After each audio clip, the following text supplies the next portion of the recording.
The patriarchal order as we know it today is only about 5,000 years old. There is much evidence to show that early human kinship may have been matrilineal.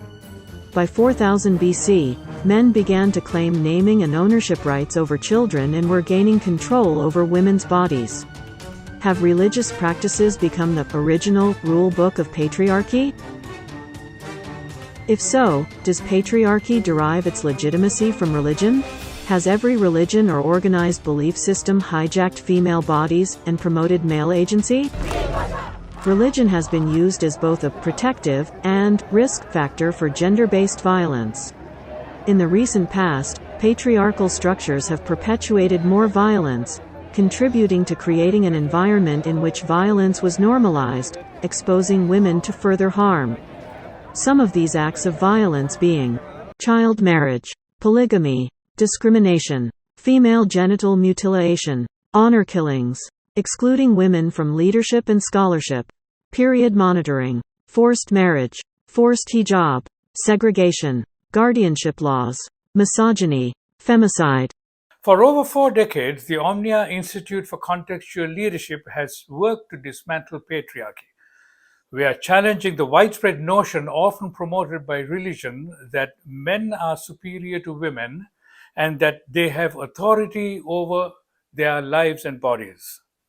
Today, we have built 234 interfaith peacemaker teams in marginalized communities in 7 countries.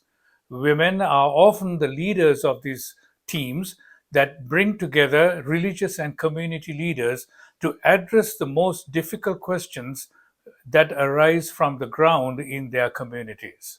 We have discovered that it is when we stand in solidarity with those who suffer that we have the most meaningful encounters with God. At the Omnia Institute for Contextual Leadership, we have addressed the issue of patriarchy head-on. We assert that religions and traditions are the most potent force in nurturing patriarchy and restricting women's roles in society. We believe that higher claims of religious superiority are often associated with stronger patriarchal beliefs.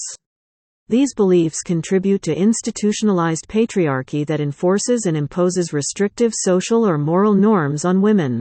One way to address a culture of patriarchy in religious traditions is to think about the women who are part of that tradition. Who told their stories? How were their stories used? Why were their stories told? Have we truly heard their voices? For example, in the Christian tradition, Mary Magdalene was one of Jesus' closest followers, but she was never a prostitute. In the last couple decades, a lot of research has been done about her. These are just some of the books. There's also been research about other Christian women. Just a few of them are there. So think about the women in your tradition. How do we uncover their stories? How do we hear their voices? Patriarchy is a system where men hold primary power in religious and moral authority, excluding women. Now, patriarchy is pervasive, but it is mainstream in the Muslim world. I believe that including women in theological exegesis is a powerful way in which we can bridge the gender gap. I also believe including women is a powerful way to address religion-based oppression, dominance, and violence. Now, when I was 13, I went to the local mosque. I was told I couldn't come there. I was told I couldn't pray there. Nothing much has changed for the Muslim woman. Patriarchy's greatest weapon is simply its patriarchal masculinity, the physical power. We talk about how many women were raped last year, not about how many men raped women. My daughter's rape is a painful example of men abusing power.